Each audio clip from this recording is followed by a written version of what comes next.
Well, good afternoon. This is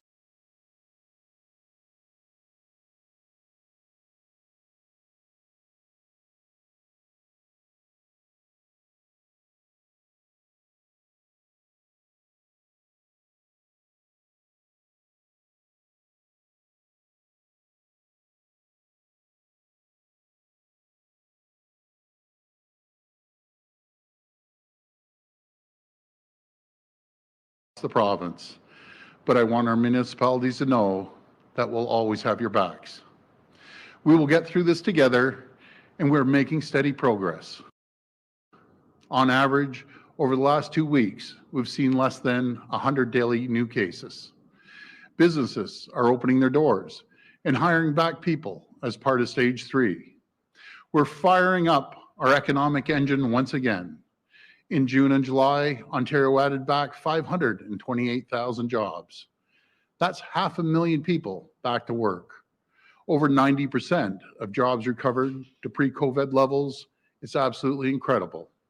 And we're going to keep going. We won't stop until every community is back on their feet. That's why we fought and delivered up to $4 billion for our municipalities through the Federal Safe Restart Agreement. Working with our federal partners, we're providing billions of dollars to help municipalities deliver critical services people rely on every single day. And we've already announced the first round of funding for all 444 of Ontario's municipalities, up to $1.6 billion to keep transit systems running and support food banks and homeless shelters. We're providing further certainty to our municipal partners by maintaining the $500 million envelope and structure of the Ontario Municipal Partnership Fund. My friends, we are getting Ontario back on track. No community will be left behind. We're making historic investments in infrastructure all across the province. $27 billion for our hospitals over the next decade, $12 billion for our schools, $2.6 billion for a provincial highway network this year, $1.75 billion for long-term care beds over the next 5 years. These projects will create hundreds of jobs and generate billions of dollars in economic activity. We are an economic powerhouse in North America, as I always say. We have the people, the resources, the tools to come back stronger than ever before. Thanks to our municipal partners and all 14.5 million people of this province, we are in the strongest position possible. We will recover. We will get Ontario back on track with more prosperity and opportunity than ever before. Thank you, and God bless the people of Ontario. I'll be happy to take questions now, but you know something, folks, I got to give a shout out to Jamie. Great to have you back, Jamie. Hope you're well rested. Jamie follows us all around the province, and he's just an incredible guy there. So good to see you again, Jamie. Good to see you too. We'll go to the phone line for questions. First question. First question comes from Lucas Meyer from News Talk 1010. Please go ahead. Hey, Lucas, how you doing? Very good, Premier. Thank you very much. And also, agreed. Welcome back, Jamie. Okay, Premier, let's just get right into it here. The TDSB and the ministry are speaking today on a hopeful plan. The new chair did say this morning, quote, "I just don't know why every day we're hearing new information. I don't know that the flexibility is necessarily on their side," speaking of you. Should we take from the government rejecting the plan that would have led to smaller class sizes with a shorter day and less of a funding ask to you, that you're essentially prioritizing a full day over a smaller class size? Or is the board, in your mind, being unreasonable? No, I can't blame anyone for being unreasonable, but our plan has been pretty solid throughout the whole this whole pandemic, coming in with the education. And I'll tell you, I always say we have to be flexible, and we have been flexible. We have to listen too. So the teachers union, I always differentiate between the teachers union and the incredible teachers that we have. But the teachers union, they wanted HVAC. We went out, we gave them HVAC. They wanted more sanitation. We went out, we gave them more sanitation. They wanted more access to the reserves from the boards. We went out and we gave them more on the reserves. You know, we have 500 nurses coming in, $50 million. We have 1,000 cleaners, custodians. We've increased cleaning, $40 million for buses.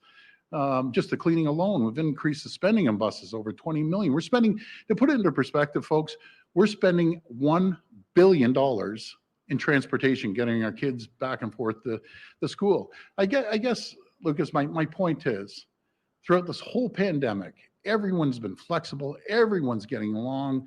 You know, even different political stripes. Why is it that the teachers' unions it's just constant? They constantly want to attack.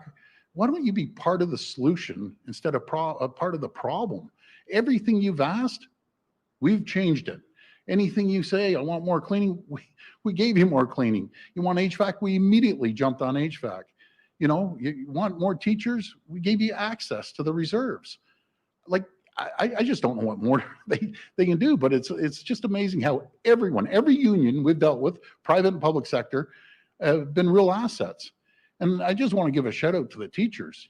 You guys are champions. I know so many teachers after school, they're back there checking homework, they're getting prepped, they're doing everything, and they're going above and beyond.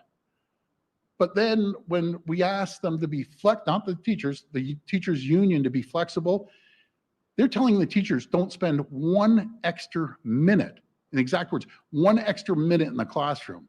And I sit back and say, really? That's what the parents want? No, the parents don't want that.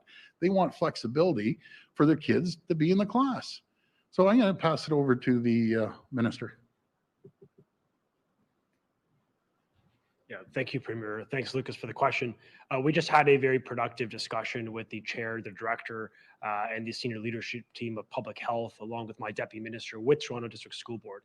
What we're trying to do is maximize the amount of time a student could be in class in high school.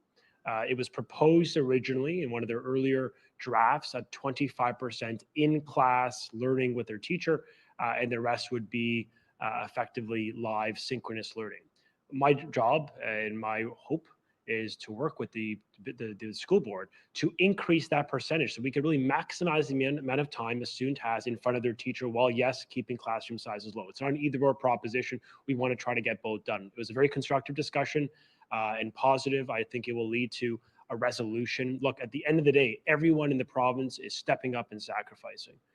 Everyone is doing the very best, and the school board is working around the clock to build up plans that keep those numbers low and fundamentally allow for a safe restart. And we're grateful for that. But as the Premier recognized, I think we need everyone to be part of that solution. And I think when everyone in our society is sacrificing, I mean, it's not unfair for parents and for taxpayers and for myself in my capacity as minister to want to know that the unions are going to be part of that solution as well and work with us, be flexible and creative so that we can get kids in class in a safe manner with the fewest amount of students to maximize that distancing that this government has enabled a $500 million investment through reserves to be spent on things like distancing and spacing. The final point I'll make is we're working with the Toronto District School Board very collaboratively on spacing and distancing. Particularly on accessing additional space within the City of Toronto. I know that the municipality, the mayor, and the City of Toronto has been a partner in this respect, and we're so grateful to Mayor Tory's office for his work. The province is also working with them to give them more space to enable them to have more classrooms that have more social distancing, which we know is important to public health, it's important to our government, it's important to parents in Ontario. Follow up? I appreciate, the Premier, the point about the unions. However, I did want to get clarity on the board issue of if it is a prioritization of a full day over a smaller class. And Premier, you've also said multiple times that even if you have 30 kids in a class, well, there's one teacher and one ECE that basically have two cohorts of 15. But Premier, the point is, if they are in the same class, and I don't know the last time you're in a classroom of 30 or 25 kids, but do you really think it's that simple and that 1 meter separation can be maintained? Look, as I noted, we had a very constructive call with the Toronto District School Board leadership team, making it very clear that we're going to partner, we're going to be creative, and we're going to help them get to a plan that ensures distancing can be achieved with respect to those elementary class sizes. We're also going to work with them to try to increase the amount of time a student in high school is in front of a teacher in their class. We think that's important as well. It's not about one over the other. It's about trying to ensure both objectives can be achieved. And we think, based on the collaboration that's happening within the school board and the government, that we can do that. Next question. Next question comes from Sean Jeffords from the Canadian Press. Please go ahead. Hi, Sean. Good afternoon, Premier. I wanted to follow up on Lucas's questions there about the TDSB and their plan. Specifically, at the elementary level, I understand that the TDSB proposal would have cut back daily in-class time for elementary students by about 48 minutes in order to push prep time for teachers to the end of the day. What is it about that plan that is unacceptable to the government?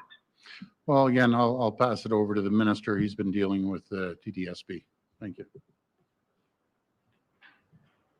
We're spending the past days and the coming hours focusing on getting to a resolution. What we're asking school boards, particularly our unions, to do is to provide the maximum flexibility for school boards to enable them to teach a child for the entire duration of the day, to the extent that that is possible. There's 300 instructional minutes, 300 minutes of learning in a day in Ontario. We want all of that time to be used to the extent humanly possible for learning. And we think parents expect that, and we want them to know that we stand with them in that. And so we're working very closely with the school boards to achieve that. And when we had heard a plan representing about 25% in-class learning by an educator, we heard from parents saying that seems really low. And so we're working with the school board collaboratively, as we have done with every element of society, all levels of government, all stakeholders, all public, private sector unions right across Ontario, to sort of do what's right when it comes to flattening the curve and ensuring a good quality experience, be it in education or health or any ministry that we're leading in. So I think there is a way forward. We just ask for flexibility. We ask for everyone to be part of that solution. And if they are, I think we'll get to a plan and by their board meeting tomorrow. Follow up. Minister, we're also hearing from supply teachers today who say that they're concerned that the nature of their work will take them into multiple schools and put them into contact with many students, which in turn increases their risk of contracting and spreading COVID-19. Should the government take a similar approach to supply teachers that it did with PSWs working in multiple long-term care homes and ban that practice and limit them to only working in one school? Yeah, we've effectively done that. Our guidance already says to school boards that those supply teachers, vocational teachers really need to be, to the extent humanly possible, focus on one school or a small limit of schools for that supply. We are trying to minimize the contact of cohorts for the student and likewise for the staff member. So that's already the case, and we're emphasizing that each and every day as we work with our school boards. The other thing that's unique in Ontario that No Province is doing is we've allocated $10 million to do professional development and training for health and safety in the context of how to manage some of the protocols and implement them for all teachers full-time and likewise for vocational teachers and supply teachers, which ensures that no matter who you are, if there's a student that has a supply teacher on a day in the week, that educator will have the exact same professional development and health and safety training to ensure that they know exactly what to do under any circumstance, including if symptoms arise or a child becomes ill or anything like that. So that's the type of proactive thinking the government has put in to ensure everyone that walks into our schools that is an educator or a staff member, that they have that training and that they know that the school boards are working hard to minimize contact between schools for the very reason you cited, to minimize contact and really to strengthen the integrity of the cohort. Next question. Next question comes from Tina Yazdani from City News. Please go ahead. Hi, Tina. Hi, question is also for the Education Minister. So I just wanted to follow up on that TDSB plan to shorten the school day. Parents say 48 minutes is inconsequential when it comes to the safety of their kids. You've said repeatedly you're asking for flexibility. They too are asking for the government to be flexible here. Does it defeat the purpose having school boards come up with their own plans if the government is just going to veto them? Well, the government is going to collaborate with them to ensure that it maximizes the educational experience from a pedagogical perspective, from an educational perspective. We need to work with them to ensure that we really get the most out of that learning experience, given the challenges of the last year. And I think parents want us, yes, absolutely, to prioritize health. And that is, of course, the very basis why we closed schools in the first place in this country, the first to do so. It's why we have a leading plan in this nation by virtually every measurement to ensure that from testing to screening, to cleaning, to public health nurses, to the hiring of 1,300 custodians, to asymptomatic testing within our schools, unique elements only Ontario has. We led the way in masking from grade 4 up. We're encouraging boards that are willing to consider masking even below grade 4. Every step of the way, we've enabled them to do what's right. but we also have a role to ensure that we get public health, that our health standards are met, but that we ensure that his child has a positive learning experience. And then what I'm suggesting is public health will always triumph in these discussions. But I think it is important that we try to maximize and push the system to get the very most learning experience for a child in Ontario. And that's what we're doing very constructively with the Toronto District School Board in real time. Follow up. Thank you for that. The next question for the Premier comes from my colleague Faiza Amin. With the majority of post-secondary learning going online, students can stay home and housing. One particular Sorry, Tina, you're breaking up. Can you start willing to over? renegotiate with them. Now they're on the hook to pay thousands of dollars for accommodations their son won't need. They're of course not the only ones in this situation. What is your government doing to help? Tina, you're going to have to repeat your question. You're breaking up. I apologize, Tina, you were breaking up there. Oh, sorry about that. So it's about student housing, and the majority of post-secondary learning going online, a lot of students won't need it anymore. One family in particular says the student housing company they signed a lease with isn't willing to renegotiate, and now they're on the hook to pay thousands of dollars for accommodations their son won't need. They're, of course, not the only ones in this situation. So what is your government doing to help? Well, I'll bring this up to I'll mention this to the Minister of Colleges and Universities. And ever since day one, if I don't know the answer, I'm going to tell you, but I promise you one thing, we will get back to you by the end of the day once I get that answer. But you make a good, valid point. If they've signed these leases, we've got to protect the students. Okay, next question. No fault of their own. Next question comes from Vic Adopia from CBC News. Please go ahead. Hi, Vic. Hi there. We're already seeing this in other provinces. Is it possible that the first day of school could be pushed back until there's an agreement between the school boards and the province on class sizes, staffing requirements, and all those COVID safety measures? Vic, I'll pass it over to the Minister. Thank you. Thanks for the question. I mean, as I indicated last week, we put out a guidance to school boards saying that flexibility is going to be really important to allow school boards the time to get this right. We know what's at stake here when it comes to getting, in the case of Toronto, hundreds of thousands of young people back into school safely in September. So I've indicated I'm comfortable with the staggered restart to enable school boards a couple extra days. We're going to be flexible. I've made this known to chairs and directors over the past days that we're going to be partners with them to ensure a child can get into class safely, that we minimize the first day of school where you have the entire class, the entire school congregating on day one. We just want to make sure that public health is number one, our top priority. And so if they need a bit more time to do it, we will work with them to achieve that. And ultimately just make sure that kids are safe when they start school in September. Follow up. Okay, thank you. Next question. Next question comes from Randy Rath from CHCH-TV. Please go ahead. Hi, Randy. Hi, Premier. I'm just wondering about the CFL, your view.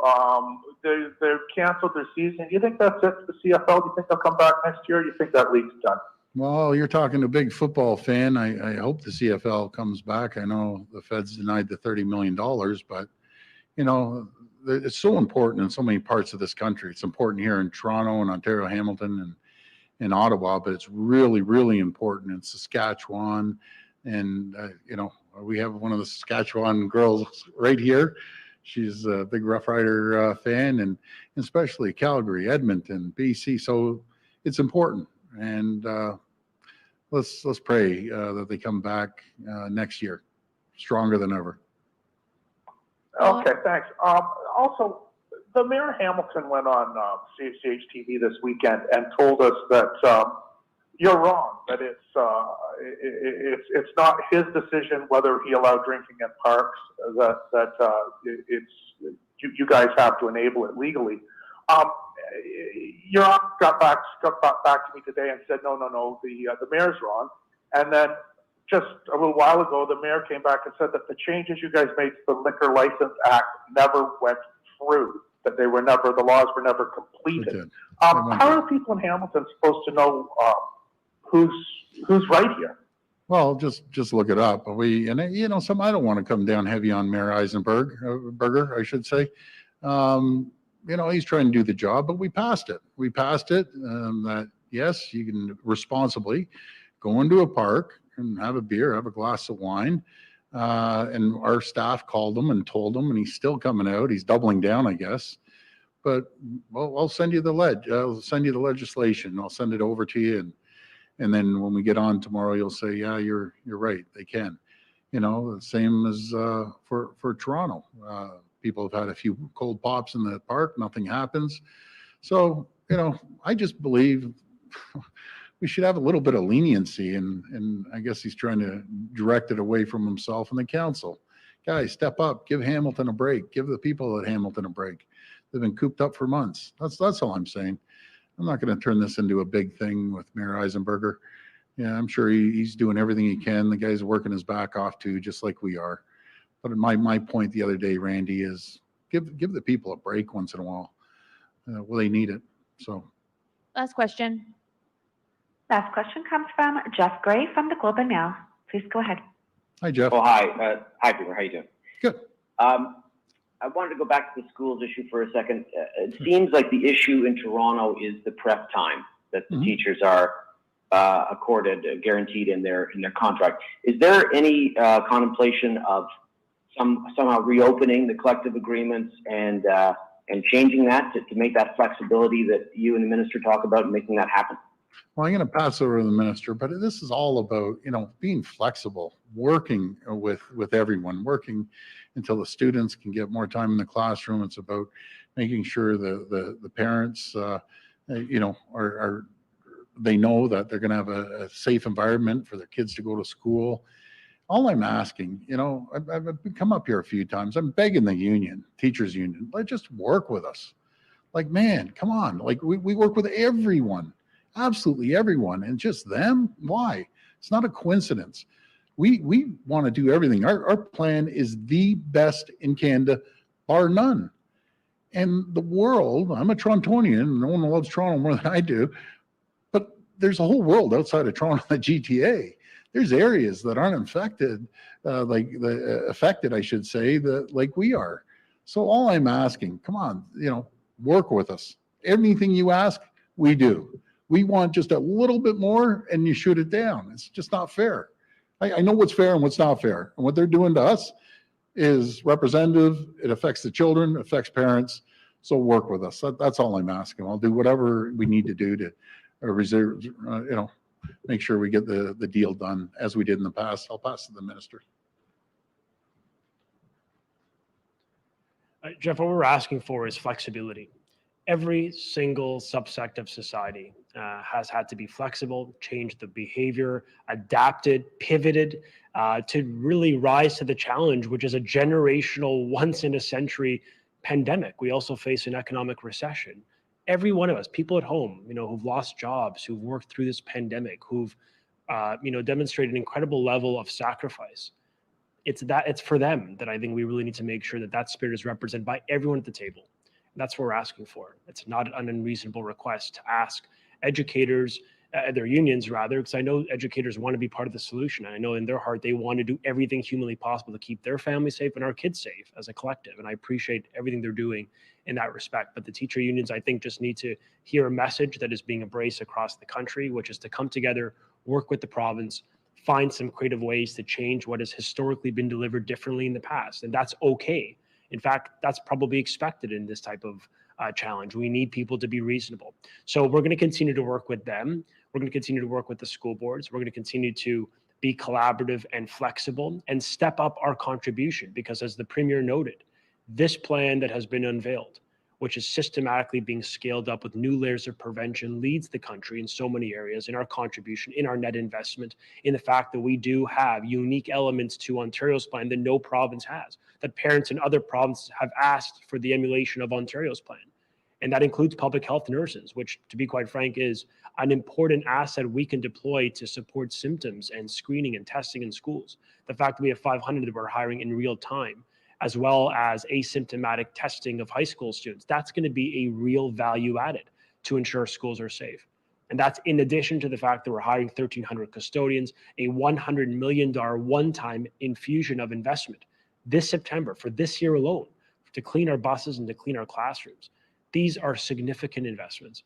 And if we work together, knowing that the government is stepping up, school boards are stepping up, and with the support of our federation partners, I absolutely have confidence we can get these kids back in class safely this September. But we've got to do it together, and we all have to be part of that solution. Thank you. Thank you. Okay, just to follow up. My apologies. Pardon me. Do we get a, Go do we ahead. get a follow up there? Yes, follow up. Oh, hi. So for Minister then just to put some specifics if we can on this, we're talking about prep time, we're talking about flexibility, we're talking about teachers doing unpaid prep time or extra on their own time. That's the ask? We're asking for teacher unions to come to the table with a willingness to work with the government on flexibility surrounding prep time, yes, but we're also asking more specifically to be part of that solution. I mean, every single one of us, school boards are looking at using their reserves, their contingency, these rainy day funds. The province is stepping up, investing, in and around $1 billion when you look at unlocking the money set aside through the contingency plus the provincial investment. Everyone is doing something. And we need the teacher unions to be part of that solution. I don't think that's unreasonable. I think that spirit is being matched right across our country. And parents want to see, yes, a full day of learning that is safe. And I think we can move the discussion and move the outcome closer to that by working together. Okay, thank you. Thank you. Thank you, everyone.